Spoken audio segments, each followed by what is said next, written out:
Hello everyone, তো আজকে আমি শেয়ার করব যে গ্ল্যামডাস থেকে আমি কি শপিং করলাম। ফার্স্টে আমি নিয়েছি আই ম্যাজিকের এই প্রফেশনাল ফেস প্যালেটটা। এই প্যালেটটা নেওয়ার মেইন রিজন হচ্ছে এই প্যালেটটার মধ্যে অনেক ভ্যারাইটি অফ অপশনস আছে, ব্লাশের অনেকগুলা কালার, তারপর হচ্ছে কনসিলার, কন্ট্যুর সবগুলার অপশন আছে। সো আমার কাছে মনে হলো এটা আমি খুব ভালো এক্সপ্লোর করতে পারবো। আর এটার প্যাকেজিংটা এত প্রিমিয়াম, এটা না নিলেই না এরকম একটা ব্যাপার। আর এরপর নিয়ে নিলাম হচ্ছে হোজোর হাইলাইটার আমি আগেও ইউজ করেছি, বাট এবার আমি একটা পিঙ্ক কালার নিলাম, কারণ এই পিঙ্ক কালারটা আমার কোথাও ছিল না। অ্যান্ড হোজোর হাইলাইটার কিন্তু অনেক অনেক পিগমেন্টেড।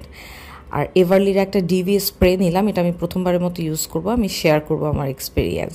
আর রেভলিউশনের ম্যাট ফিক্স তো অলওয়েজ বেস্ট, যারা হচ্ছে লং টাইমের জন্য মেকআপটা লক করতে চায় তাদের জন্য এইটা একদম মাস্ট হ্যাভ।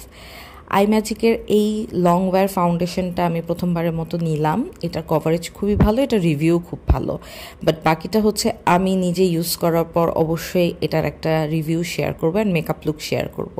এরপর নিয়ে নিলাম হচ্ছে টেকনিকের এই ক্লিয়ার লিপ গ্লসটা, এটা ওরাই আমাকে সাজেস্ট করলো, দেখি এটা কেমন।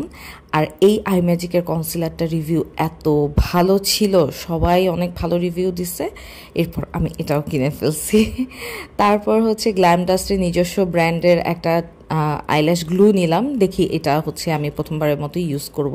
আর এরপর হচ্ছে আমার মোস্ট ফেভারিট বিউটি গ্লেসের সব লিপ লাইনারগুলো, এগুলো এত পিগমেন্টেড, এই প্রাইসে এরকম লিপ লাইনার মানে চোখ বন্ধ করে নিয়ে নেওয়া যায়। সো এগুলোই আমার শপিং ছিল। Thanks for watching, bye bye.